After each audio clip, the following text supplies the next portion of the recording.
నమస్తే, welcome to bell TV. Voice of voiceless. Miryalaguda ప్రాంతం అంటేనే ఆయకట్టు, ఆయకట్టు అంటేనే రైతులు. పూర్తిగా ధాన్యాన్ని దేశ నలుమూలలకే కాకుండా ప్రపంచవ్యాప్తంగా కూడా ఇక్కడ ధాన్యాన్ని పండించి ఆహారాన్ని అందిస్తున్నటువంటి రైతులు అధికంగా ఉన్నారు. పూర్తిగా వ్యవసాయ రంగం పైన ఆధారపడి జీవనాలు కొనసాగుతూ ఉంటాయి 80% కూడా. అటువంటి పరిస్థితుల నేపథ్యంలో ఇక్కడ ఉన్నటువంటి రైతాంగం గిట్టుబాటు ధర రాక తీవ్రమైనటువంటి అవస్థలు పడుతూ ఉన్నారు. దేశంలోనే అత్యధిక మిల్లులు కలిగినటువంటి ఈ ప్రాంతంలోనే గిట్టుబాటు కోసం రైతన్న అగచాట్లు ఎక్కువయ్యాయి. రైతులకు సంబంధించినటువంటి అంశంలో చింతరెడ్డి శ్రీనివాసరెడ్డి గారు పూర్తిగా ఇక్కడ రైతు కుటుంబం నుంచి రావడమే కాకుండా మార్కెట్ కమిటీకి 2 సార్లు, అదేవిధంగా జిల్లా రైతు బంధు అధ్యక్షునిగా కొనసాగుతూ రైతుల సంబంధించినటువంటి అంశంలో కూలంకుషంగా అవగాహన కలిగినటువంటి నాయకుడు, బీఆర్ఎస్ నాయకుడు చింతరెడ్డి శ్రీనివాసరెడ్డి గారు. ఇక్కడ రైతాంగం ఎదుర్కొంటున్నటువంటి ప్రధానమైనటువంటి సమస్యలు, ఇక్కడ రైతులకు జరుగుతున్నటువంటి అన్యాయం, గిట్టుబాటు ధర కల్పించడంలో ప్రభుత్వాలు ఎందుకు విఫలమవుతున్నాయి, ఇన్ని రైస్ మిల్లు ఉన్నా కానీ వీటన్నిటి మీద కూలంకుషంగా విశ్లేషణ చేద్దాం. సార్ నమస్తే. సార్ నమస్కారం అండి. చెప్పండి సార్, మీ గురించి చెప్పడం కంటే మీరు రైతులకు సంబంధించినటువంటి అంశంలో పూర్తిగా అవగాహన కలిగినటువంటి వ్యక్తులు మీరు. ఈ ప్రాంతం అంటేనే రైతాంగం, ధాన్యాన్ని పండించేటువంటి అటువంటి పరిస్థితుల్లో ధాన్యానికే గిట్టుబాటు ధర రావట్లేదు అనేది మనం నిన్న మొన్న కూడా చూస్తూ ఉన్నాం. రైతులు ధర్నా చేస్తూ ఉన్నారు, మిల్లుల వద్ద క్యూ లైన్లో నిలబడి అవస్థలు పడుతున్నటువంటి పరిస్థితి. మరి ఇటువంటి పరిస్థితుల్లో రైతాంగ పరిస్థితిని ఎవరు పరిష్కరించాలి? ఇప్పుడున్నటువంటి పరిస్థితి ఏంటి?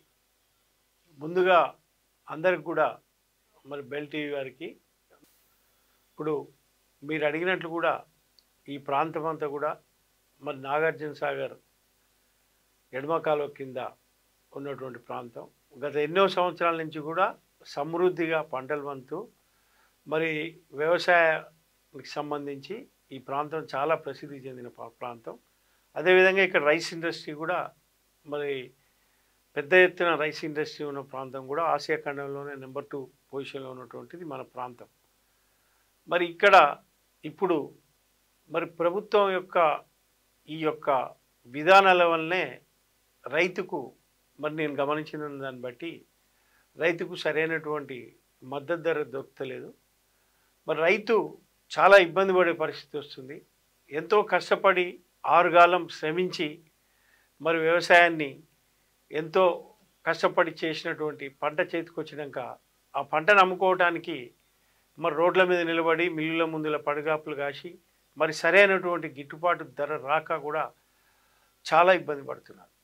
ముఖ్యంగా దీనికి సంబంధించి ఒక ప్రధానమైనటువంటి అంశం ఉంది. ఏంటంటే రైతు పండించిన పంట ఏదైతుందో మరి కేంద్ర ప్రభుత్వం, రాష్ట్ర ప్రభుత్వాలు మరి సూపర్ ఫైన్ క్వాలిటీ ఏ గ్రేడ్కు 2320 రూపాయలు, మరి కామన్ గ్రేడ్కు 2300 రూపాయలని క్వింటాల్కు మద్దతు ధర ప్రకటించినప్పటికి కూడా ఏదైతే మద్దతు ధర ప్రకటించారో దానికి చట్టబద్ధత చేయలేదు.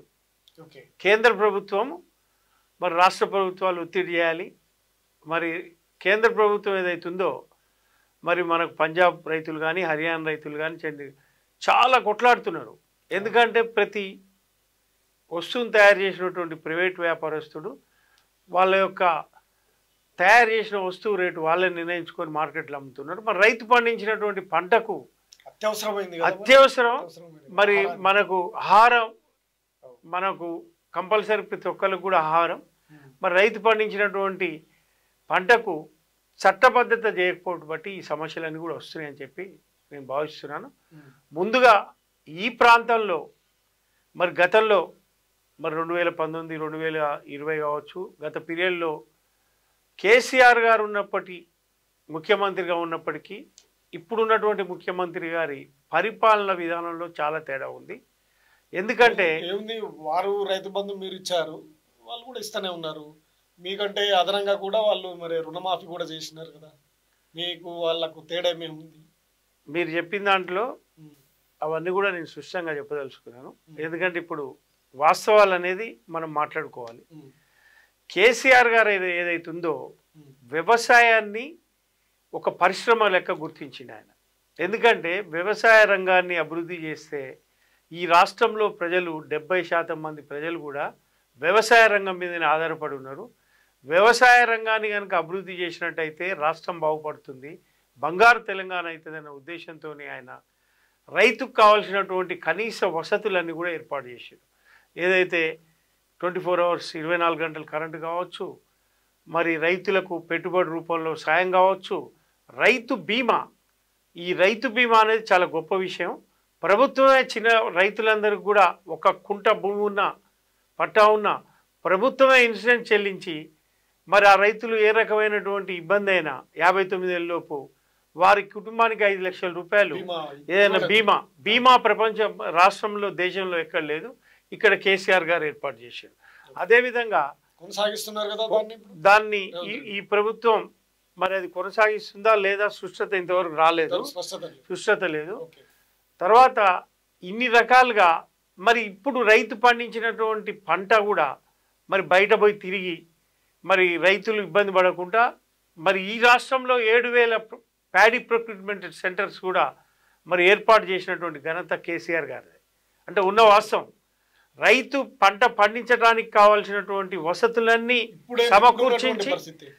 సమకూర్చి అన్ని రకాలుగా కూడా రైతు గిట్టుబాటు ధర వచ్చేలా కూడా మరి నిరంతరం ప్రభుత్వ అధికారులతో మాట్లాడుతూ మరి నిరంతరం పర్యవేక్షిస్తూ మరి ఎక్కడ కూడా రైతులకు ఇబ్బంది జరగకుండా మరి రైతు యొక్క మరి మద్దతు ధర కోల్పోకుండా వాళ్ళ యొక్క గిట్టుబాటు ధర మరి వచ్చే విధంగా సాధ్యమైనంత వరకు మరి టీఆర్ఎస్ ప్రభుత్వంలో బీఆర్ఎస్ ప్రభుత్వంలో నిర్వహించడం జరిగింది. ఇప్పుడు ఎందుకు ఇవ్వలేకపోతున్నారు అంటున్నారు? ఇప్పుడు రోడ్డు మీదకి ఎందుకు వస్తున్నారు రైతులు? ఇప్పుడు రైతులు ప్రభుత్వంలో ఒక భాగమైనటువంటి రెవెన్యూ డిపార్ట్మెంట్ కావచ్చు, మార్కెట్ కమిటీ వ్యవస్థ కావచ్చు, సివిల్ సప్లైస్ వ్యవస్థ కావచ్చు, వీళ్ళంతా కూడా సీజన్లో మనకు యాసంగి వానకాలం 2 సీజన్స్ కూడా వస్తాయి. మరి గతంలో 2019 నుంచి 2021లో అప్పుడు కరోనా ఉండే, అప్పుడు అందరు కూడా మరి కేసీఆర్ గారు పిలిపించారు, మీరు సన్నరకం ధాన్యానికి డిమాండ్ ఎక్కువ ఉంది, మీరు పండించుకోండి అని. అప్పుడు సన్నరకం ధాన్యం మిల్లులు కొనుగోలు చేసే మిల్లులు మిర్యాలగూడ ప్రాంతంలోనే ఎక్కువ ఉన్నాయి. సుమారు 5 జిల్లాలటువంటి ధాన్యం వచ్చినప్పటికి కూడా మేము టోకెన్ సిస్టమ్ పెట్టి ఏ మిల్లుకు ఆ మిల్లు డివైడ్ చేసి రోజువారీగా మరి అప్పుడు మార్కెటింగ్ వ్యవస్థతో పాటు పాలకవర్గం, revenue department, civil supplies, MLA గారు, మొత్తం ప్రభుత్వం చైర్మన్గా మేము అందరం కలిసి ప్రభుత్వం ఇన్వాల్వ్ అయ్యి చెప్పి ఎక్కడికెక్కడ సిస్టమేటిక్గా చేస్తే చాలా మంచి ఫలితం వచ్చింది. కానీ ఇప్పుడున్నటువంటి పాలకులు దానిపై దృష్టి సారించకపోవటం, మరి ఎక్కడైతే ట్రాక్టర్స్ హెవీగా వచ్చినాయో ఒక మిల్లు దగ్గరికి ఒకేసారి ఒక 400 ట్రాక్టర్ రాగానే వాళ్ళ అమాంతం మద్దతు ధరను 2,320 రూపాయల రేటును 2,100కే 2,200కే చేసి రైతు పొట్టగొడుతున్నారు. ఇది చాలా దారుణం. 500 బోనస్ ఇస్తున్నారు కదా కాంగ్రెస్. బోనస్ కూడా బోగస్ అది. మరి కాంగ్రెస్ ప్రభుత్వం ఇంకా మనం చర్చకు వస్తే కాంగ్రెస్ ప్రభుత్వం ఏదైతే రైతు విషయంలో ఇచ్చిన హామీలన్నీ కూడా బోగసే. ఎందుకు చెప్తున్నానంటే రుణమాఫీ 2 లక్షల రూపాయల వరకు రుణమాఫీ చేస్తా అని చెప్పి కేవలం సగం మంది రైతులకు చేసి సగం మంది రైతులకు చేయలేదు. ఈ రోజు వరకు కూడా ఏదో ఒక ప్రాబ్లం ఉంటేనే చేయలేదు అంటున్నారు కదా. అది ప్రాబ్లం ఏం లేదు, ప్రభుత్వం చేయలేక ఈ విధంగా ఇంత డబ్బు చేయలేక అబద్ధాలు ఆడి అధికారంలో వచ్చినాం, మనం అధికారంలోకి వచ్చినాం, ఇప్పుడు చేసేది ఏం లేదని చేతులు ఎత్తేసారు. తర్వాత రైతు భరోసా విషయానికి వస్తే మరి కేసీఆర్ గారి ప్రభుత్వంలో గత ప్రభుత్వంలో రైతు భరోసా ఏదైతుందో రైతు బంధు రూపంలో దాదాపు 11 సార్లు కంటిన్యూగా ఇచ్చినటువంటి ఘనత యాసంగి వానకాలం యాసంగి అన్ని పూర్తి స్థాయిలో ఇచ్చి మరి 13వసారి కూడా మరి రేవంత్ రెడ్డి ప్రభుత్వం వచ్చే ముందుగా డబ్బులు అట్టి పెడితే మీరు ఇప్పుడు తీసుకుంటే 5,000, నేను వస్తే 7,500 అని చెప్పి మరి మీ అందరికి తెలుసు. సంవత్సరానికి 15,000 ఇస్తా అని చెప్పి మరి ఇప్పుడు 6,000 ఇస్తా అన్నాడు. మరి రైతు భరోసా నేను ఇప్పటికే ప్రభుత్వాన్ని ఛాలెంజ్ చేస్తున్నాను. ఇప్పటికీ ముఖ్యమంత్రి గారు ఎన్నోసార్లు డెడ్ లైన్స్ పెట్టాడు. లాస్ట్కు మన మార్చి 31 వరకు మొన్న వానకాలం ఏ ఒక్క రైతుకు కూడా రైతు భరోసా ఇవ్వలేదు. సీజన్ అయిపోయింది. మొన్న యాసంగి, ఇప్పుడు సీజన్ అయిపోయింది యాసంగి కూడా. ఇప్పటి వరకు మేము 4 ఎకరాల వరకు కంప్లీట్ చేసినాం, 5 ఎకరాల వరకు కంప్లీట్ చేసినాం అన్నారు. నేను ఇప్పుడు ఛాలెంజ్ చేస్తున్నా, ఎన్నో గ్రామాలకు పోదాం, మీరు రండి, అధికార పార్టీ నాయకులన్నా రండి, ఎవరైనా రండి. 2 ఎకరాలు 3 ఎకరాల రైతులకు కూడా ఇంకా చాలా మందికి పడలేదు. రైతులు చాలా ఇబ్బంది పడుతున్నారు. మీ దగ్గర, ప్రభుత్వం దగ్గర పూర్తి స్థాయి సమగ్ర సమాచారం ఉంది. గత ప్రభుత్వం చేసినటువంటి సమాచారం, ఎకరం రైతులు ఎంతమంది ఉర్రు, అరెకరం రైతులు ఎంతమంది ఉర్రు, 20 ఎకరాల రైతులు ఎంతమంది ఉర్రు, పూర్తి స్థాయిలో సమగ్రమైనటువంటి నివేదిక ఉంది. మీరు స్వచ్ఛందంగా కనుక నిజంగానే రైతుల పట్ల ప్రేమ ఉంటే, మీరు వేయదలుచుకుంటే మీ దగ్గర పూర్తి స్థాయిలో సమాచారం ఉంది. అది పెద్ద లెక్క విషయం కాదు. మీరు ఈ అబద్ధాలు ఆడుతూ కాలయాపన చేస్తున్నారు. మరి అందుకనే మాకు ఈ మధ్యన వచ్చిన సమాచారం ఏంటంటే, ముఖ్యమంత్రి గారు అబద్ధాలు ఆడుతూ వ్యవసాయ శాఖ మంత్రితో కూడా 10 సార్లు అబద్ధాలు ఆడిచ్చి మరి 10 డేట్లు మార్చే వరకే నాకు ఈ శాఖనే వద్దు, శాఖ మార్చుడని చెప్పి వ్యవసాయ శాఖ మంత్రి భయపడుతున్నారని బయట ప్రచారం అవుతుంది. మరి ఈ రకంగా ఉంది ప్రభుత్వ పని విధానం అని చెప్పి నేను ఈ సందర్భంగా తెలియజేస్తున్నాను. మంత్రి గారు ఎన్నిసార్లు చెప్తాడు, డేటు మీద సుష్టమైనటువంటి అవగాహన లేదు. మన జిల్లాకి 2 మంత్రులు ఉన్నారు, గౌరవనీయులు, మరి మేమెంతో సీనియర్లు అంటారు. ఎక్కడ ఈ సిస్టమ్ ఎక్కడ పోతుంది?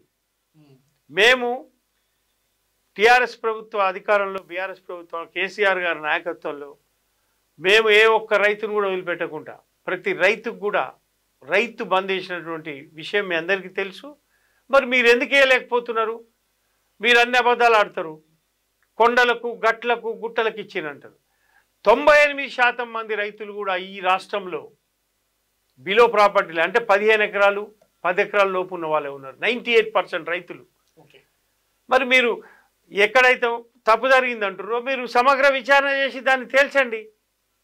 కానీ అబద్ధాలు ఆడి రైతాంగాన్ని మోసం చేయడం ఇది కరెక్ట్ కాదు. ఇప్పటికే రైతులు చాలా వ్యవసాయం చేసి అప్పుల పాలై, రేటు రాక, గిట్టుబాటు ధర లేక రకరకాల ఇబ్బందులు పడుతున్నారని చెప్పి సందర్భంగా చెప్తున్నాం. ముఖ్యంగా రుణమాఫీ మీరు పూర్తి స్థాయిలో చేయలేదు. తర్వాత రైతు భరోసా అన్నారు, భరోసా వానకాలం అసలు 1 ఎకరానికి కూడా వేయలేదు. యాసంగి కూడా 5 ఎకరాల వరకు, 3 ఎకరాల వరకు మార్చి 31వ తారీఖు వరకు పూర్తి స్థాయిలో వేస్తూ ఉంటారు. ఇంతవరకు వేయలేదు. మార్చి కూడా అయిపోయింది. రైతులకు ఇప్పుడు పొలాలు కోసిరు, ఒడ్లు అమ్ముకుంటున్నారు, మిల్లుల కాడు. ఇప్పటి వరకు రైతు భరోసా, బోనస్ కూడా బోగస్ అని నేను స్వచ్ఛంగా చెప్తున్నాను. ఎందుకంటే సన్న బియ్యానికి బోనస్ ఇస్తాను. సన్న బియ్యం ఎక్కువ పండించేది హెచ్ఎంటీలు, పూజలు, చింట్లు, ఇవే పండిస్తారు రైతులు.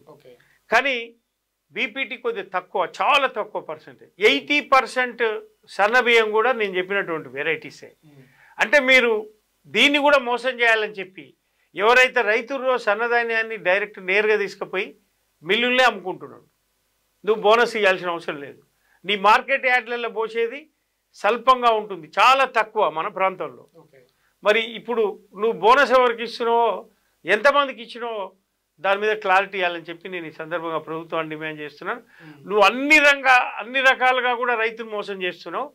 రుణమాఫీ విషయం కావచ్చు, రైతు భరోసా విషయం కావచ్చు, రైతు బోనస్ విషయం కావచ్చు, రైతుకు మద్దతు ధర విషయం కూడా.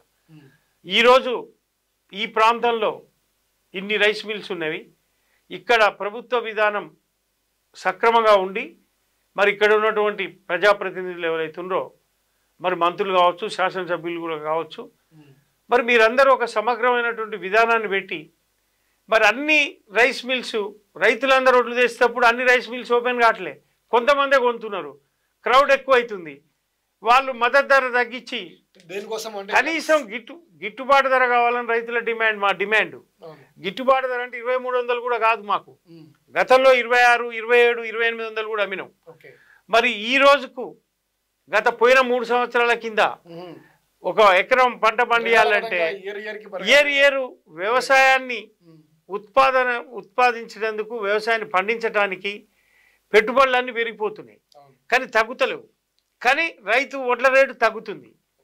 మరి రైతు ఏ విధంగా బెనిఫిట్ కావాలి, మరి ఏ విధంగా రైతు భరోసా బంద్ చేసిర్రు, రైతు రుణమాఫీ బంద్ చేసిర్రు, రైతుకి ఇచ్చే బోనస్ బోగసు. మరి ఈ రకంగా రైతును మోసం చేస్తే మరి ప్రభుత్వం ఇది కరెక్ట్ కాదు. మీరు సక్రమైనటువంటి విధానాన్ని అవలంబించుంటే ఈరోజు మిర్యాలగూడ అంటే ఒక్క మిర్యాలగూడమే కాదు, చుట్టుపక్కల దాదాపు చాలా ఈ ఆయకట్టు 3-4 జిల్లాలకు సంబంధించిన ధాన్యం కూడా వస్తుంది. ఆయకట్టు మొత్తం కూడా మీరు ఒక సమగ్ర విధానం అమలు చేసి రెవెన్యూ, తర్వాత మార్కెటింగ్, తర్వాత సివిల్ సప్లైస్ అన్ని డిపార్ట్మెంట్లను కోఆర్డినేషన్ చేసి ఇక్కడ ఉన్నటువంటి పాలకులు, ఇక్కడ ఉన్నటువంటి అధికారంలో ఉన్న వ్యక్తులు ఇంప్లిమెంటేషన్ చేసినట్టయితే తప్పకుండా రైతులకి ఇబ్బంది జరిగేది కాదని చెప్పి నేను నాకున్నటువంటి మరి వ్యక్తిగతంగా కానీ నేను వ్యవసాయ మార్కెట్ కమిటీ చైర్మన్గా, జిల్లా రైతు బంధు చైర్మన్గా కూడా పనిచేసింది చేయబట్టి నాకు దీని మీద పూర్తి అవగాహన చేయబట్టి మరి ఈ యొక్క విఫలానికి, వైఫల్యానికి రైతుల యొక్క మద్దతు రేటు పడిపోవటానికి కారణం ఈ యొక్క ప్రభుత్వం విధానం అని చెప్పి నేను ఈ సందర్భంగా తెలియజేస్తాను. ఇప్పుడు ప్రధానంగా మనం చూసుకుంటే ఈ ఆయకట్టు ప్రాంతంలో రైతులు నాట్లేసిన కోతలైనా ఒకేసారి వస్తాయి. ఇప్పుడు మనుషులు కూడా కాకుండా యంత్రాలు ఒకేసారి రావడం వల్ల అసలు ఎక్కడ అమ్ముకోవాలనో అర్థం కాని పరిస్థితి వీళ్ళకి. మీరు అన్నట్టు ఇందాక అన్నట్టు మిల్లులలో కొంతమంది బంద్ చేస్తున్నారు, కొంతమందే కొనుగోలు చేస్తున్నారు. ఏంటి ఆ ట్రిక్ ఏంటి అసలు? అంటే సిండికేట్ కొంత సిండికేట్ విధానం కూడా ఉంది అంటున్నారు.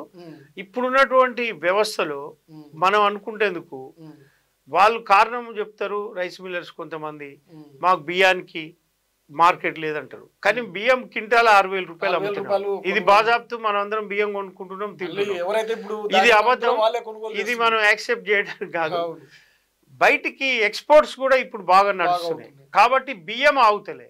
ఇది ఇక్కడ ఉన్నటువంటి కోఆర్డినేషన్ లోపం వల్ల, మన సమన్వయం లోపం వల్ల ముందే సీజన్కు ముందే అన్ని రైస్ మిల్స్ని కూడా ఏదో ఒక 3-4 రిపేర్ చిన్న తెప్పించి దాదాపు అన్ని కూడా మరి ఇక్కడ ఉన్నటువంటి శాసనసభ్యులు గారు కావచ్చు, మంత్రి గారు కావచ్చు, అన్ని మిల్స్ ఓపెన్ చేపించి తప్పకుండా మీరు కొనుగోలు చేయాలి, మరి రైతాంగాన్ని కాపాడాలని చెప్పి ఒక సిస్టమ్ మెయింటైన్ చేసినట్లయితే ఈ రేట్ పడిపోదు.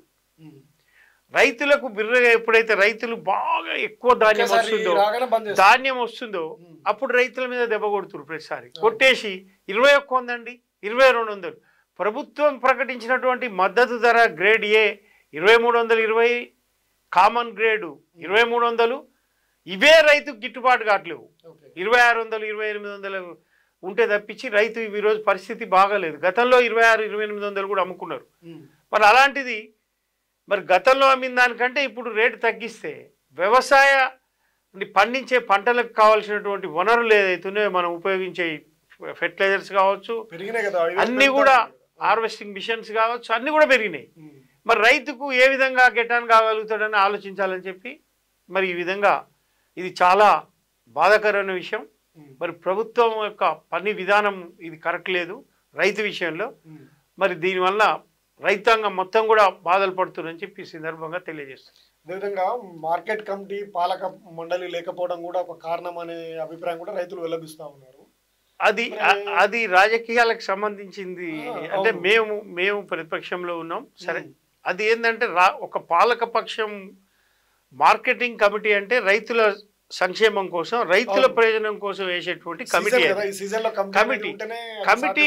కమిటీ కూడా ఒక అంతర్భాగమే.